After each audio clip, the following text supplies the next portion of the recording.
Kalau MK memang lebih kepada pakem-pakemnya dan bagaimana menjalankan suatu proyek itu bisa sesuai dengan apa yang diinginkan oleh pihak pemberi tugas.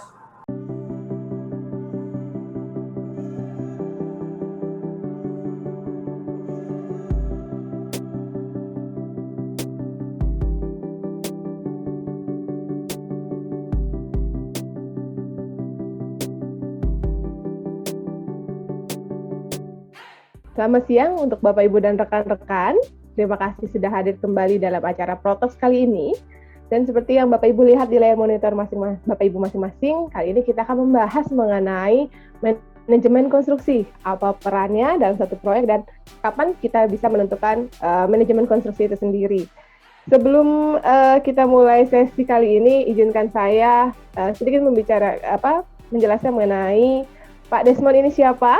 Beliau adalah Deputy Head Division of Management Construction dari PT Arkodin ya Pak. Dan di sini beliau juga lulusan dari Fakultas Arsitektur Universitas Kristen Indonesia, alumninya UKI ya Pak. Ya betul. Baik, Pak Desmond boleh diceritakan nggak nih Pak langsung mengenai apa itu manajemen konstruksi? Iya.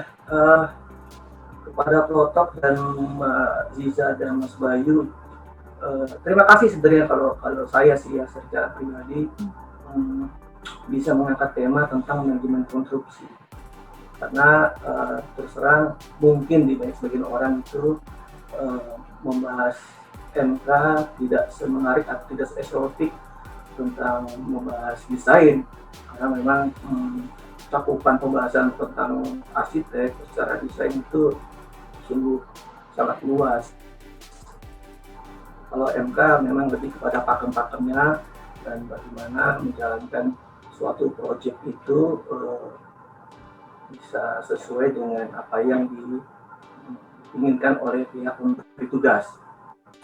Saya sebenarnya mau share sedikit apa itu MK sebenarnya. Sebenarnya manajemen konstruksi adalah suatu proses ini memang mengatur atau mengelola pekerjaan pembangunan agar mendapatkan hasil yang sesuai dengan apa yang harus dicapai, yaitu tepat waktu, tepat biaya dan tertib administrasi. Mutu waktu biaya ini saya rasa sudah banyak sekali yang tahu ya, karena tidak hanya dari segi MK-nya juga yang harus mewujudkan hal ini, juga dari pihak lain yang terlibat dalam suatu proyek seperti perencana atau pihak owner bahkan proyek.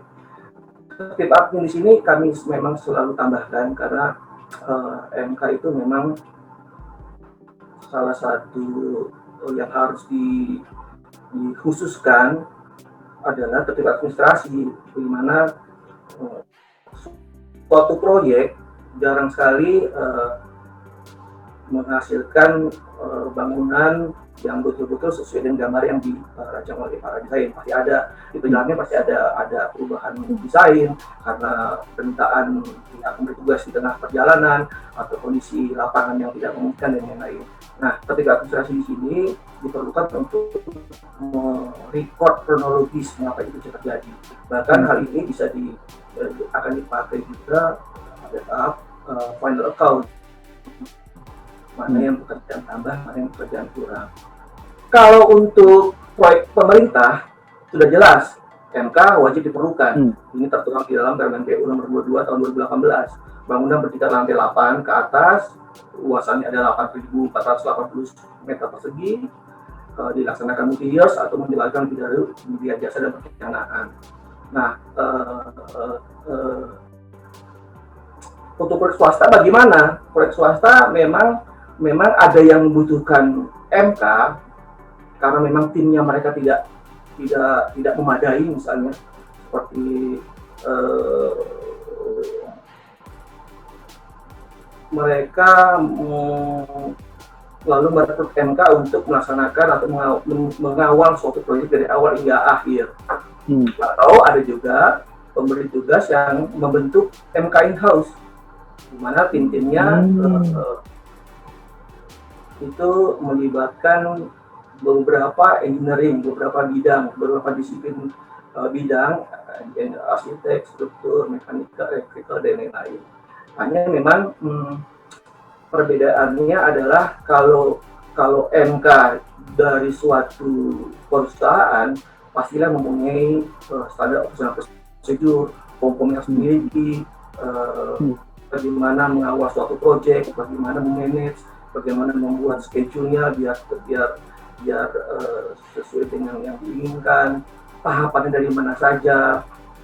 Nah itu suatu perusahaan yang bergerak di bidang konstruksi itu pasti sudah mempunyai hal tersebut. Idealnya itu sebetulnya penunjukan, kan ini ada tadi Pak Desmond sudah sempat sampaikan bahwa ini ada perbedaan kalau pekerjaan proyek pemerintahan dan juga swasta gitu Pak ya. Kalau pemerintahan itu udah pasti disyaratkan tuh Pak ya MK Pak. Betul. Nah ya. Dan kalau swasta itu masih 50-50 atau memang kebanyakan sekarang sudah mengarah harus pakai MK kalau proyek-proyek tertentu gitu misalnya?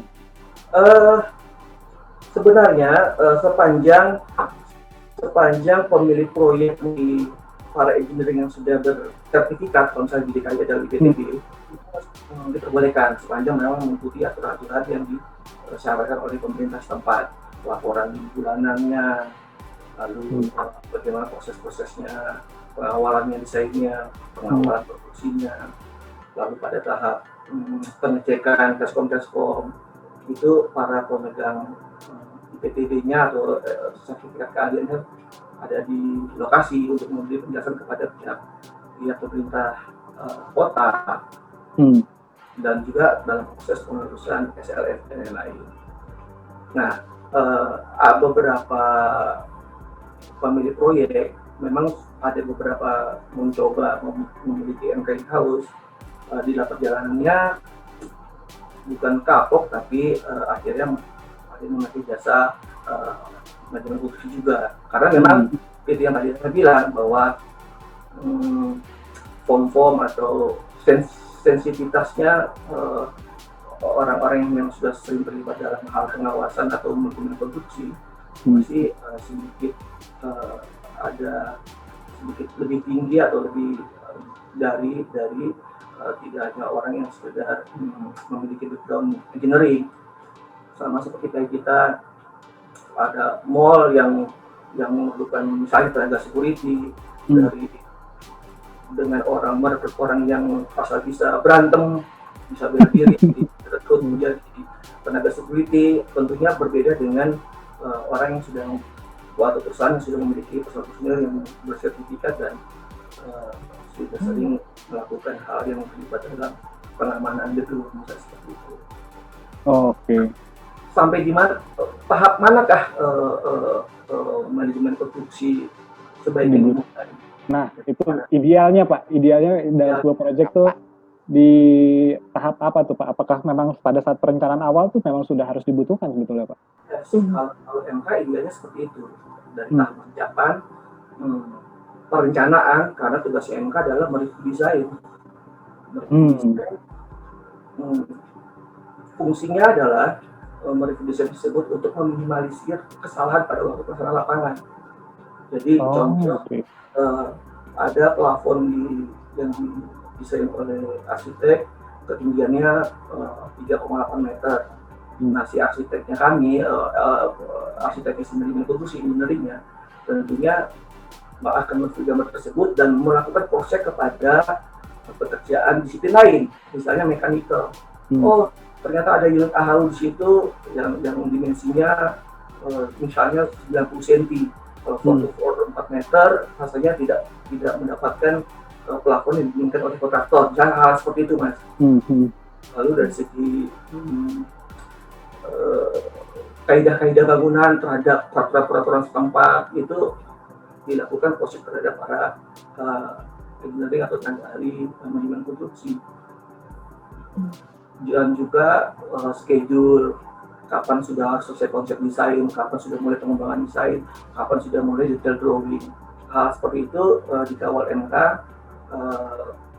dari proses konsep bahkan sampai sidang-sidang PADG, sidang-sidang untuk melakukan ini sudah sidang loh, kapan ada sidang nih? Oh, minggu depan Pak sudah ada jadwalnya. Dari MK itu mengikuti sidang tersebut, apa yang disampaikan atau harus yang direview oleh para tenaga ahli di sana, apa yang harus diperbaiki, itu dikawal sama MK. Nah, itu dalam tahap perencanaan. Dalam penyiapan dokumen lelang juga seperti itu.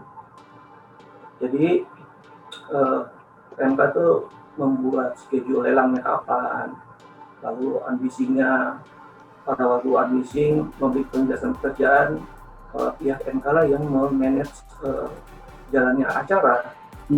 Waktu itu ada perencanaan untuk memberikan penyampaian desainnya, lalu pertanyaan-pertanyaan dari para peserta lelang, hampir berita acara, termasuk evaluasinya nanti mungkin ada pembahasan itu.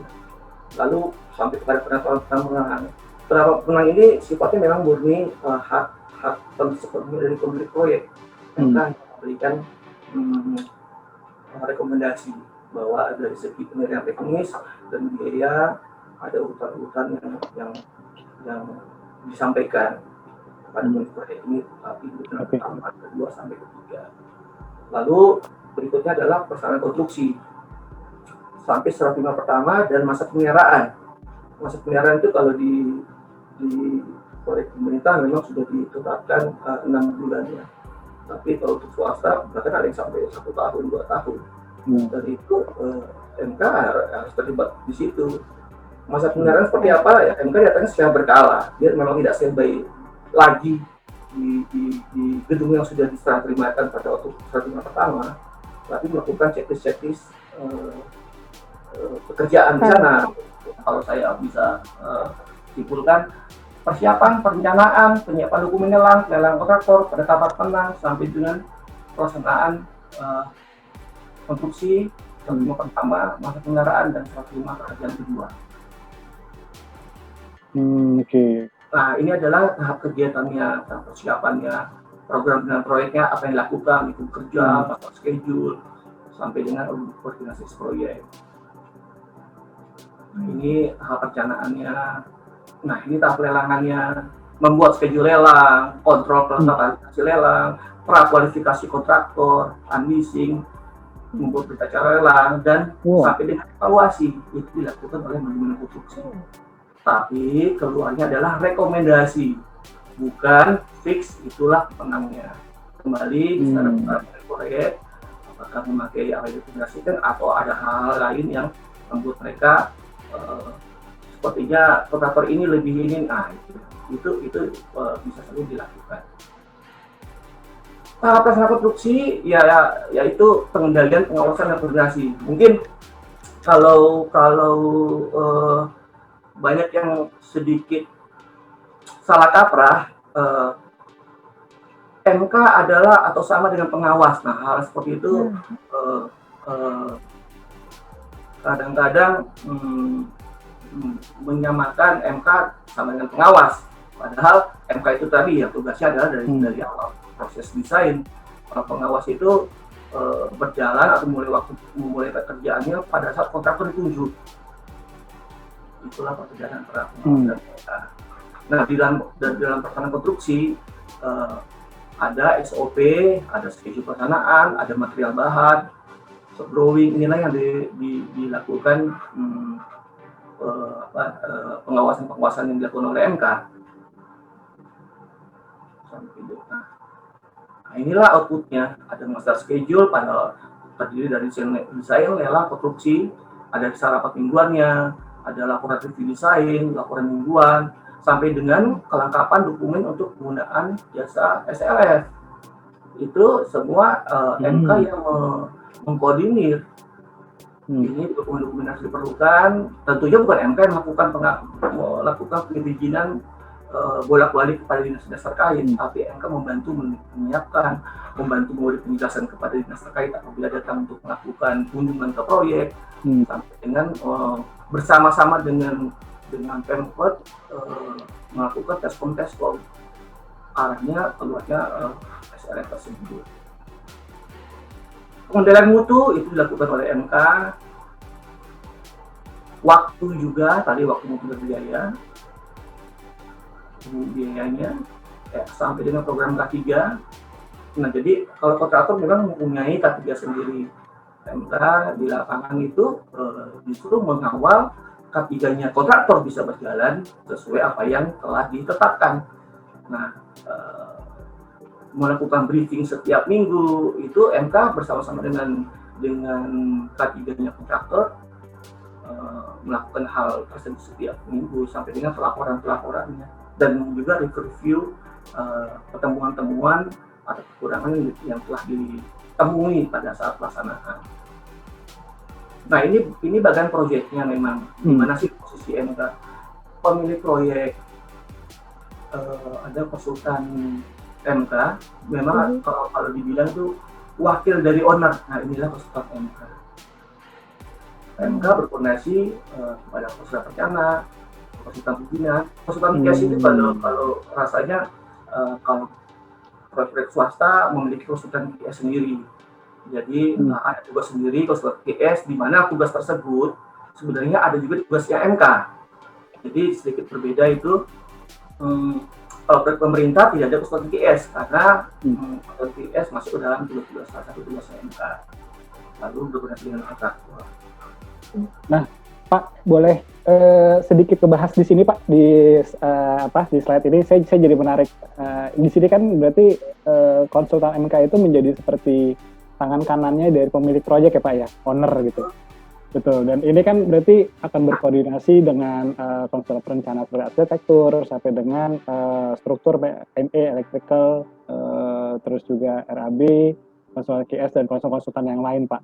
Nah, berarti sebetulnya kalau saya tanya ini masih yang berhubungan dengan katalog pro nih, Pak. Di sini kan banyak teman-teman dari vendor produk material building nih, Pak. Pasti kan untuk bisa dispekkan ke dalam sebuah project itu banyak pintu masuk dari konsultan perencananya ataupun dari ownernya, kontraktornya gitu. Nah, kalau dari MK sendiri sebetulnya menentukan nggak sih, Pak, sebuah material itu dipakai ataupun tidak gitu? Dan mungkin Pak Desmond juga ada pengalaman sering dihubungi nih sama teman-teman brand atau vendor material building. Betul. Jadi pada tahap sampai sejauh manakah MK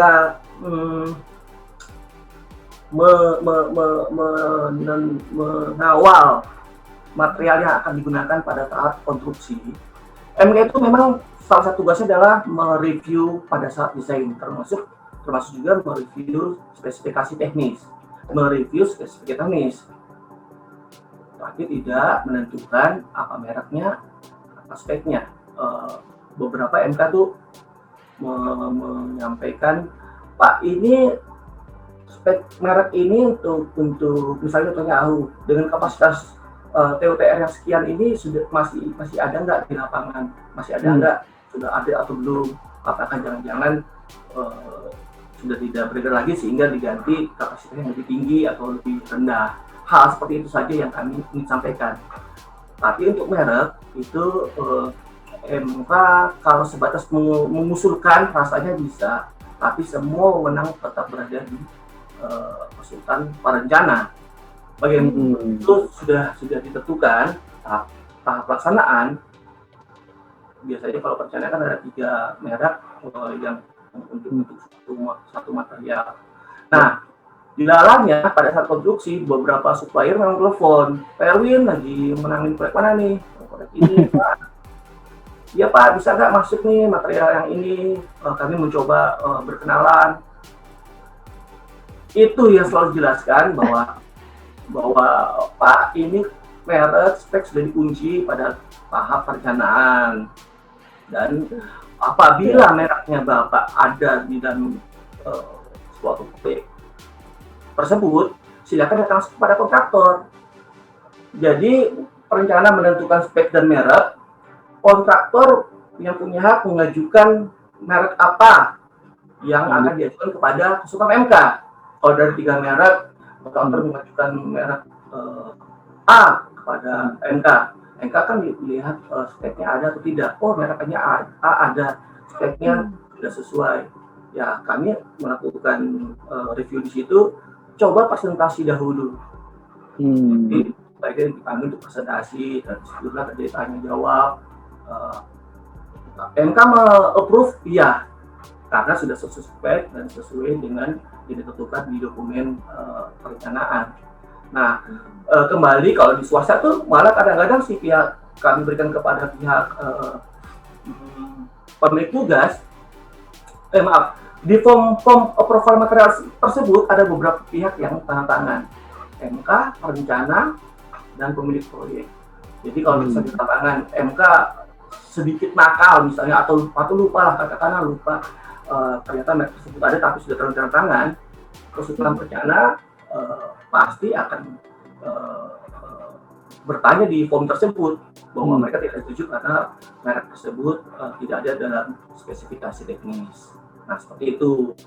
Lalu dia juga kepada pemilik proyek juga kadang-kadang, oh merek B ya, saya maunya A nih.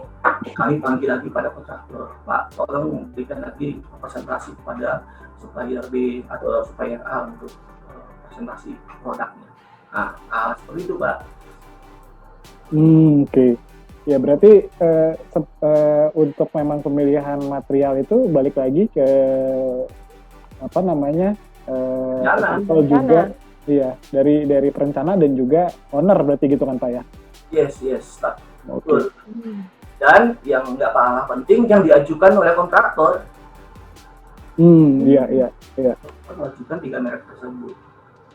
Oke. Nah, Pak, kalau untuk dari keanggotaannya sendiri nih Pak di suatu tim MK, idealnya tuh terdiri dari berapa orang, terus berapa maksudnya dalam harus ada arsitekturnya kah, atau mungkin dari multidisiplin yang lainnya, interior, idealnya seperti apa Pak kalau untuk dari anggota MK itu sendiri? Ya, memang tergantung dari jenis proyek dan luas bangunan proyek tersebut ya. Kalau idealnya sih yang harus selalu ada di instruksi, terutama di PT Arkonim ya, bagian proyek seperti ini. Ada administrasi, ada tenaga ahli K3 yang tenaga ahli tersebut pasti sudah bersertifikat ya keahlian. Tenaga ahli struktur, arsitek, ME, electrical. Di bawahnya ada pekerja lapangan. Nah, jumlah tenaga ahli struktur, arsitek, ME, dan electrical ini, mekanika dan plumbing, lalu electrical ini, jumlahnya bisa lebih dari 1, misalnya tenaga ahli arsitek 1, 2, 3, tergantung dari luasan bangunan dan atau lapis bangunan. Ada koordinator lapangan, di bawahnya ya para supervisor. Tapi secara general item-item personil yang saya tampilkan selalu ada pada saat konstruksi. Seperti itu. Hanya masuknya kapan itu tergantung dari schedule. Seperti di lapangan baru misalnya baru fondasi, tentunya koordinator lapangan mekanikal, electrical belum masuk dahulu. Begitu juga dengan dasar. Gitu, Mbak. Oke. Berarti tugas MK tuh tidak seperti apa yang mungkin kita bayangkan Pak ya, hanya sebagai pengawas proyek, malah sebetulnya dari awal idealnya dari awal banget ya. MK tuh sudah ikut sertakan gitu ya Pak ya. Betul. Ya itu bahkan sampai kepada proses SLF ikut mengawal, karena tenaga yang bersertifikat tersebut pasti dimintai keterangan, dimintai penjelasannya dari pihak Pemkot tempat. Nah, Pak, saya mau tanya Pak, kira-kira kapan nih tugas MK sendiri di satu proyek itu dinyatakan selesai nih tugas MK sampai tahap apa Pak? Begitu selesainya berita acara serah terima pertama dan kedua. serah terima berita acara. serah terima kedua. Begitu tatanan serah terima kedua. Nah, itu biasanya pas di itu biasanya sudah yang bentuknya sudah proyeknya sudah jadi Pak, atau yang sudah 100% jadi gitu proyek gambarannya gitu Pak ya, 100% proyek jadi tinggal serah terima apa ya report pekerjaan gitu, atau Ya. Sampai apakah setelah itu ada berkala pengecekan lagi Pak? MK itu masih ada pekerjaan setelah itu? Ya, begitu serah terima pertama, artinya bangunan tersebut sudah selesai baik dari segi teknik bangunan maupun juga administrasi. Administrasi misalnya sudah keluar final account antara kontraktor dengan kami sebagai reviewer final account tersebut dan pihak pemberi tugas. Bangunan tersebut selesai diserah terimakan kepada pihak pemberi tugas. Pemberi tugas melakukan operasional bangunan. Begitu selesai keluar SLF-nya ya. Bangunan berjalan terus tentunya ada masa pemeliharaan yang harus dilakukan oleh MK maupun kontraktor. Contoh unit AHU, unit lift itu tetap harus dilakukan pengawasan berkala untuk sampai dengan masa pemeliharaan selesai, bisa 6 bulan atau setahun. Begitu sudah hampir mendekati masa pemeliharaan kedua, MK bersama kontraktor bersama pemberi tugas tentunya akan melakukan pengecekan bersama daftar-daftar defect list yang telah dikerjakan oleh kontraktor, dan itu MK melakukannya kedatangan pada masa pemeliharaan itu secara berkala. Kalau di Arkonin seminggu sekali kami selalu datang ke gedung tersebut, rapat dengan kontraktor, melihat perkembangan defect list yang telah dikerjakan oleh kontraktor. Begitu selesai, keluarlah berita acara serah terima kedua, tanda tangan antara kontraktor, MK, dan pemberi tugas. Dalam hal ini Pak Cana memang sudah tidak terlibat lagi. Oke. Berarti itu dari penyerahan pertama dan kedua itu jangka waktunya berapa lama biasanya Pak? Tergantung di kontraknya itu yang saya bilang, bisa 6 bulan. Okay. Pemerintah itu jangka waktunya 6 bulan. Kalau di swasta rata-rata minimal 1 tahun. Minimal 1 tahun. Oke. Dan kalau dari MK sendiri Pak, biasanya selama proyek jalan itu bagaimana laporannya ke pemilik proyek, ke ownernya Pak? Apakah dirinciin misalnya dalam 1 tahun 3 kali, atau misalnya dalam nanti berapa kali seperti itu Pak? Biasanya untuk laporan jalannya proyek Pak biasanya. Ya, MK itu wajib memberikan laporan mingguan. Mingguan? Bulanan. Bulan. Mingguan, bulanan, dan terakhir laporan akhir. Boleh tahu nggak Pak isi laporannya itu apa aja Pak? Nah, Karena kalau lihat dari pemaparan tadi di depan nih Pak Erwin, kayaknya ternyata MK itu ya tadi balik lagi, maksudnya banyak tuh yang di harus dijagain gitu kan Pak. Ini jadi kayak MK tuh organizer-nya lah gitu, yang organize semua hal di sebuah proyek kan gitu Pak. Laporan review desain pada tahap desain, kami MK memberikan laporan review desain. Laporan mingguan, bulanan, laporan progres bulanan, persetujuan material dan peralatan, hanya approval material, shop drawing dan lain-lain itu berada dalam satu laporan mingguan, biasanya dirangkum di situ. Nah, menariknya adalah kontraktor itu sebetulnya di lapangan tidak asal bekerja semaunya. Mereka harus mengajukan shop drawing dahulu. Contoh misalnya mereka mengerjakan beton atau dinding, mengajukan kepada kontraktor pada MK shop drawingnya. MK itu melakukan pengecekan shop drawing tersebut di bagaimana areanya, bagaimana gambar ketinggian dindingnya nanti, spek apa yang dipakai, apakah bata ringan atau bata merah atau bahkan dinding precast. Nah, setelah itu dilakukan pengecekan soft drawing oleh arsitek misalnya, karena memang kerja itu arsitek, dilakukan lagi pengecekan terhadap disiplin lain, apakah ini sudah oke, tadi yang misalnya contoh yang plafon misalnya terlewat pada waktu saat review, sampai dengan komen-komen di dalam soft drawing tersebut harus diperhatikan apa yang harus diperhatikan, ukuran mana yang harus diperbaiki. Kalau saya bisa contohkan, Wah, ini kayaknya. nah ini contoh form kerjanya. Jadi ada A, B, C, disetujui atau disetujui dengan catatan atau tidak disetujui, mereka harus mengajukan kembali.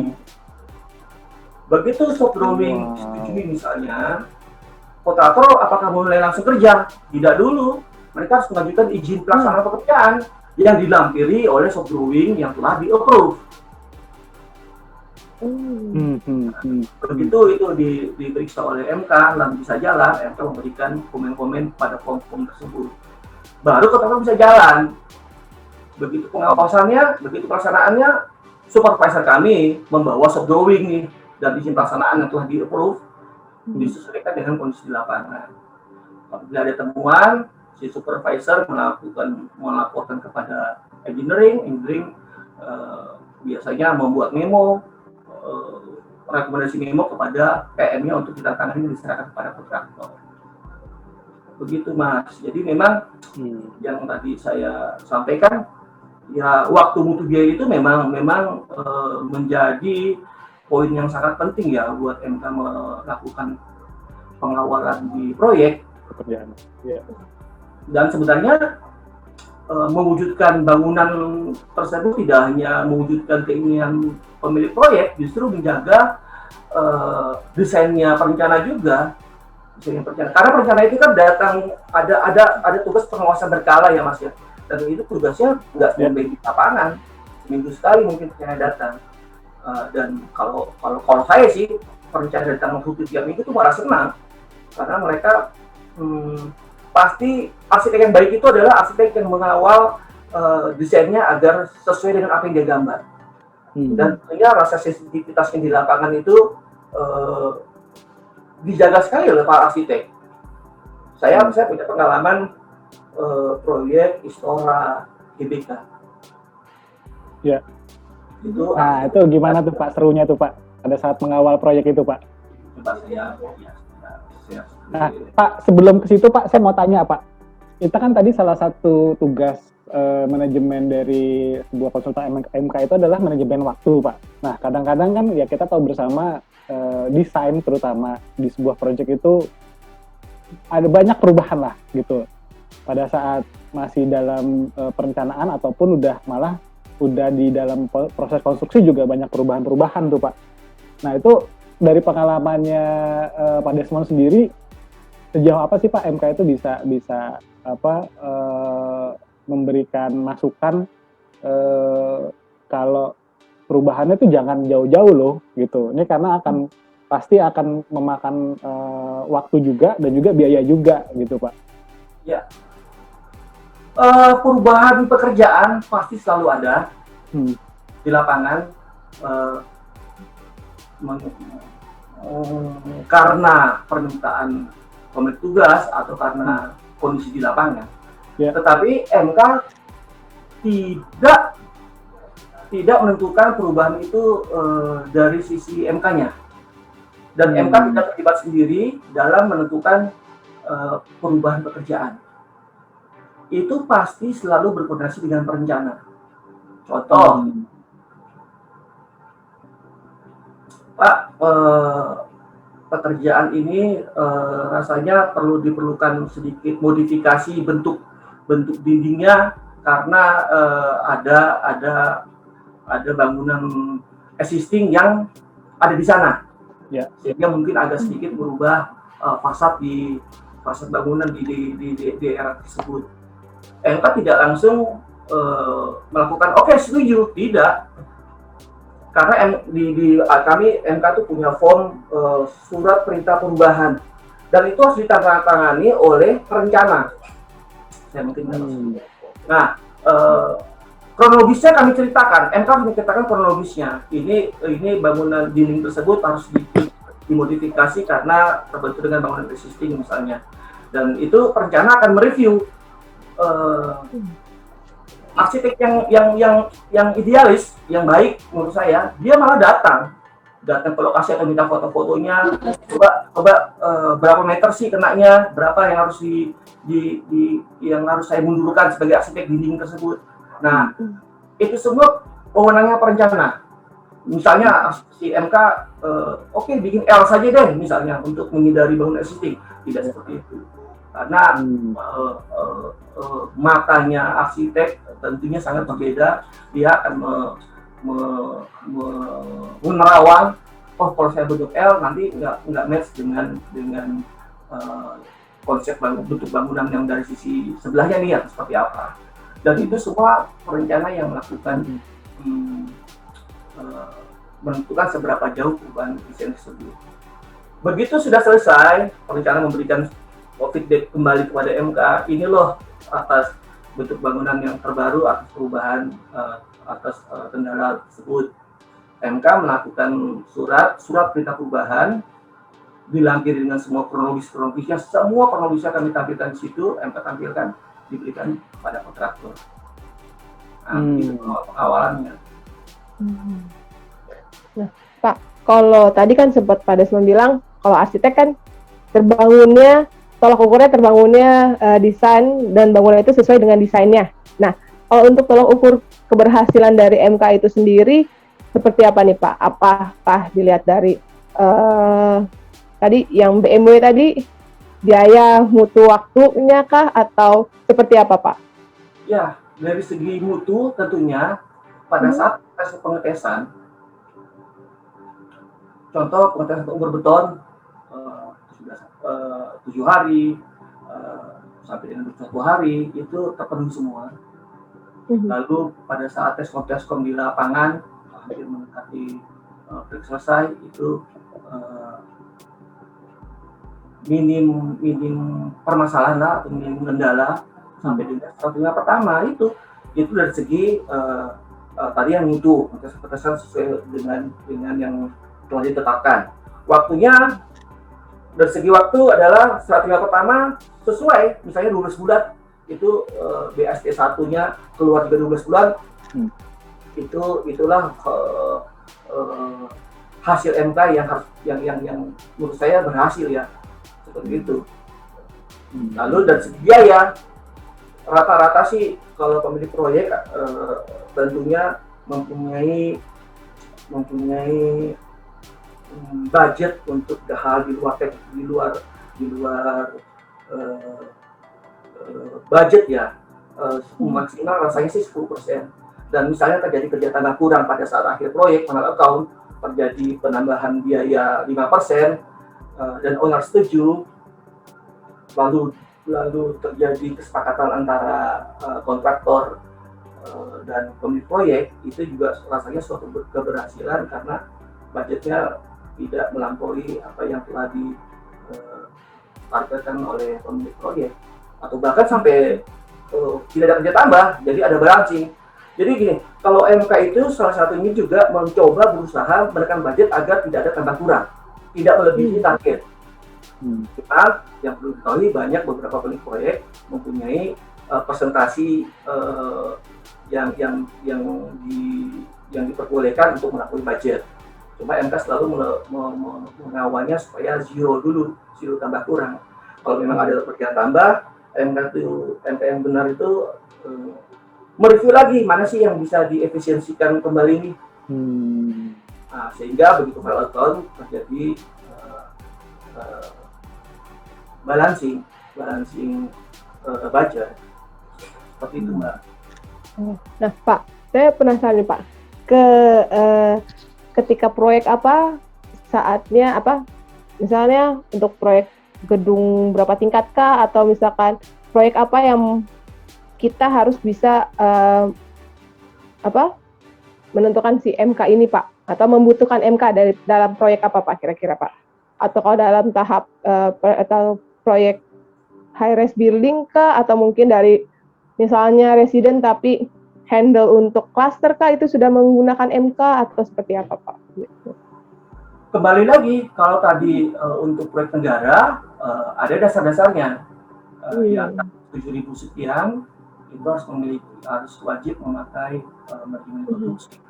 Tapi kalau untuk developer swasta atau pemilik proyek swasta, yang tadi saya sampaikan sebenarnya tidak wajib memiliki konsultan MK. Makanya banyak beberapa proyek yang memakai MK in-house. Mereka merekrut sendiri personel yang kira-kira dibutuhkan, lalu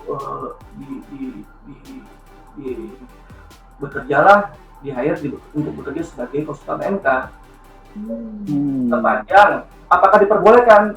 Rasanya diperbolehkan asal sepanjang para rekrutmen yang telah dikerjakan oleh proyek memiliki SKA, memiliki SK yang telah disyaratkan oleh pemerintah. Apalagi sekarang kan sudah ada undang-undang keinsinyuran tuh, sebenarnya undang-undang sudah lama tuh, tahun 2014. Jadi nanti suatu waktu pada proyek-proyek itu ada sidak lah dari pemerintah mungkin untuk melihat ini para insinyur sudah bersertifikat atau belum. Rasanya sih tahun ini ya suatu sampai sudah mulai digalakan tuh, sepertinya sih seperti itu, sudah digalakan melakukan sidak proyek mana para engineering yang memiliki sertifikat atau tidak. Suara saya jelas nggak ya? Cukup jelas Pak. Oke. Jelas. Pak, saya jadi tertarik ke bahas yang itu tuh Pak. MK itu kan pasti sebagai manajemen konstruksi dan juga pasti pengawasan pada saat konstruksi kan Pak ya. Nah, iya. Ada nggak sih Pak kalau dari sisi pengalaman nih Pak ya, kan tadi kita ngomong kadang-kadang proyek itu banyak adjustment lagi tuh pada saat sesi konstruksi gitu kan, pada saat bagian konstruksinya gitu, pembangunan. Nah, pasti MK akan berurusan juga dengan perizinan juga gitu Pak. Ada nggak Pak tiba-tiba ada dari pengalaman Bapak gitu dari Pemda atau dari pemerintahan, kok ini nggak sesuai dengan ini ya, nggak sesuai dengan izin atau nggak sesuai dengan syarat-syarat yang sudah diajukan ke kita gitu. Nah itu sampai situ nggak sih Pak sebetulnya tugasnya MK Pak? Iya, makanya pada waktu pihak Pemkot melakukan kunjungan ke lapangan, sampai pada saat prosesnya pengurusan SLF atau surat laik fungsi bangunan, kami para pemegang PABG itu hadir semua di sesi itu, menjelaskan kronologis proyek, mana kendala-kendala yang dihadapi, apakah ada perubahan desain dengan pada waktu IMB telah dikeluarkan, sebelumnya seperti apa, berita-berita acara preskomnya mana, dan lain sebagainya. Dan itu memang salah satu tugas MK untuk mengawal tersebut. Nah, apakah ada perubahan di lapangan dengan pada waktu IMB keluar? Sepanjang itu tidak hal-hal yang krusial dan MK bisa menjelaskan kepada Pemkot, ada beberapa yang memang di-excuse oleh Pemkot. Tapi misalnya tangga kebakaran itu di IMB ada 5 buah, lalu tiba-tiba menjadi 3, itu tentunya tidak akan keluar tuh izin SLF-nya. Nah gitu-gitu yang harus MK lakukan.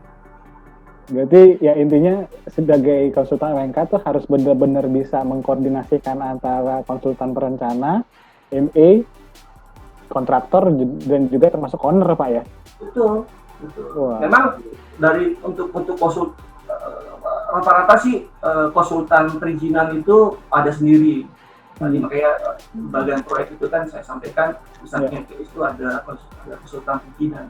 Nah, yang bolak-balik itu antara Pemkot, proyek, owner itu mereka memang. MK justru mengawal kepada peserta ujian tersebut sudah sampai mana progresnya, dokumen apa lagi dibutuhkan. Nah, MK itu memberikan dokumen-dokumen yang dibutuhkan. Oh, SBM-nya kurang, MK berikan. Oke. Wah, pasti pusing ya Pak. Iya, ya. Banyak banget tugasnya MK ya Pak ternyata.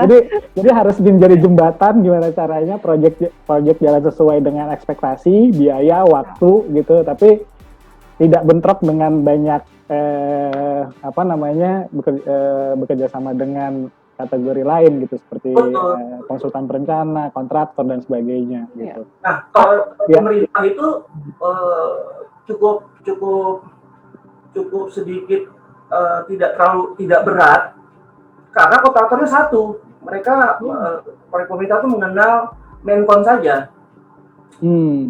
Kalau proyek swasta rata-rata itu kontraktornya banyak.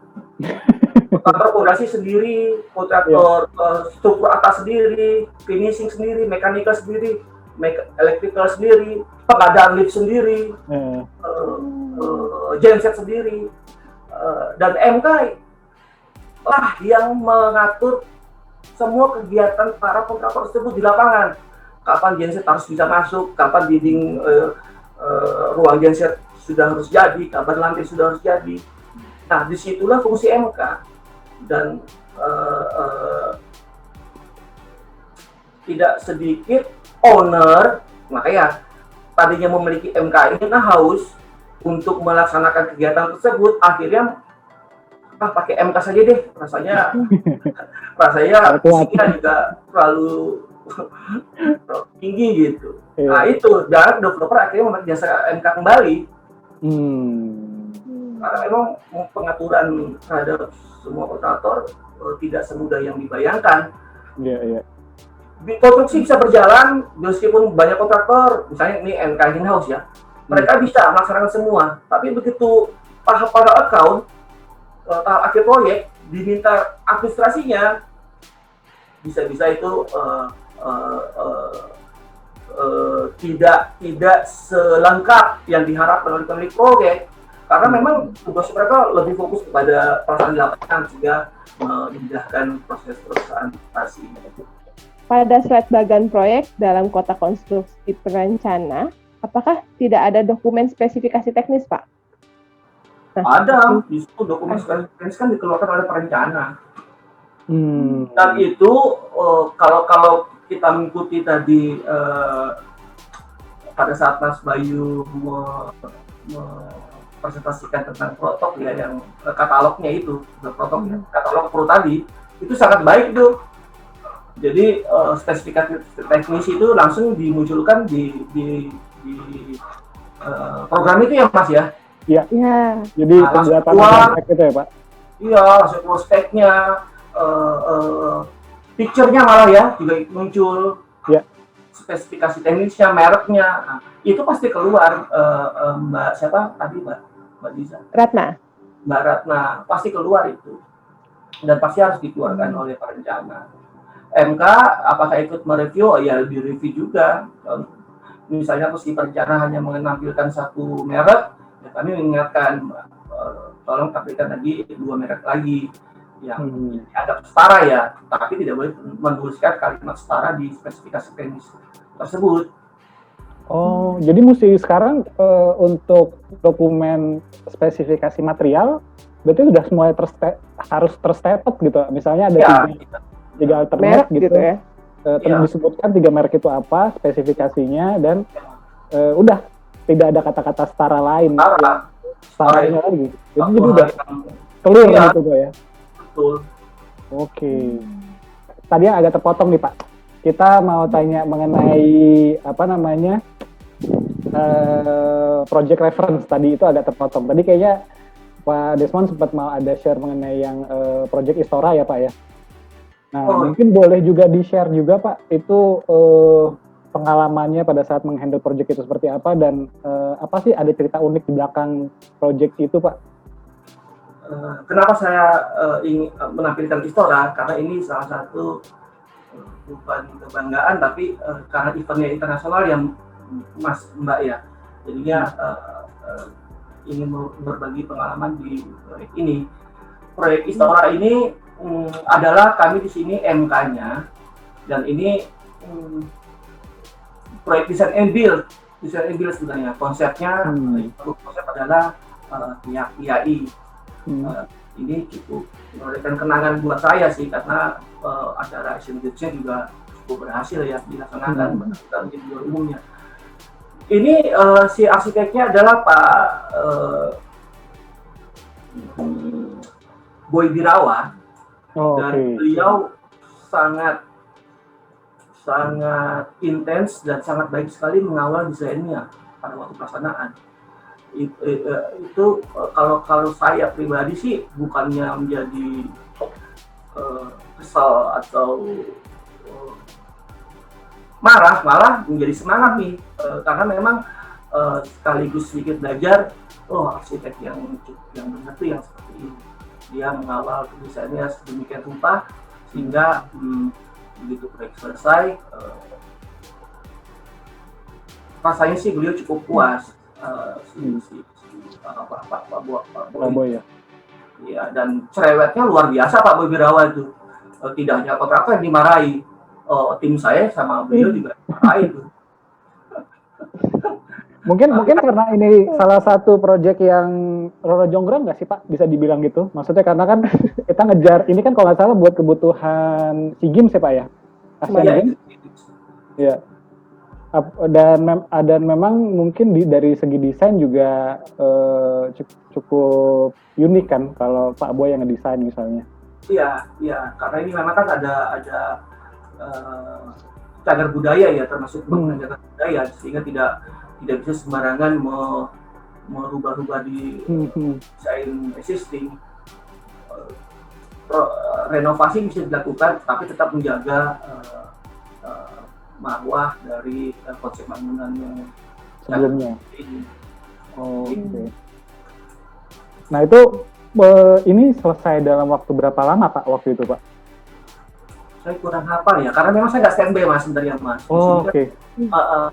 Project manajernya kami dan timnya yang standby di situ, kalau nggak salah ini 2017. Ini multi-years nih, 2 tahun anggaran. Mungkin sekitar 16 bulan ya kalau nggak salah prosesnya. Nah, Pak Desmond, tadi kan Pak Desmond sempat bilang kan kalau ini proyeknya proyek design and build. Memang ada perbedaannya kah Pak peranan MK di proyek design and build dan proyek yang biasanya seperti itu Pak? Ya, itu saya tadi pancing ternyata keluar juga pertanyaannya. Jadi pada konsep konstruksi desain and build, si pemilik tugas cukup hanya memiliki konsep desainnya. Kalau di Permen PU terbaru itu nomor 1 tahun 2021, ada syarat yang harus dimiliki oleh proyek desain and build, diantaranya adalah sudah mempunyai konsep desain, gambar tampak, gambar potongan, spesifikasi yang jelas, dan anggaran kasarnya, budget kasarnya dari si proyek tersebut. Itu lalu direlakan kepada kontraktor desain and build. Kontraktor desain and build di sini, kontraktor ada beberapa yang tidak mempunyai divisi perencanaan, sehingga mereka harus melakukan KSO atau SBU perencanaan. SBU itu surat badan usaha. Lalu mereka harus melakukan KSO dengan konsultan perencana. Nah, inilah yang terjadi di GBK. Jadi kontraktornya melakukan KSO dengan konsultan perencana, mengikuti proses lelang, di mana di sini ada tahap beauty contest. Jadi tidak hanya menawarkan dokumen teknis, metode kerja dan lain-lain, dan menawarkan proposal biaya, tapi juga melakukan beauty contest. Dari konsep bangunan tersebut, apa yang dikembangkan sih, apa sih yang mau ditonjolkan kepada si arsitek atau dan pemilik proyeknya tersebut. Dilakukan penilaian antara dokumen teknis, beauty contest dan harga, lalu ditentukanlah pemenangnya. Begitu terpilih si konsultan perencana tersebut yang sudah SO dengan kontraktor melakukan mengembangkan konsep desainnya si arsitek, dilakukanlah desain development, dilakukanlah proses desain sampai dengan tahap detail drawing gambar detail drawing. Nah itu berada di ranahnya kontraktor KSO dengan perencana. Begitu Mbak. Sampai dengan perizinan juga di bawahnya yang menjadi kontraktor desain guild yang melakukan pekerjaan ya.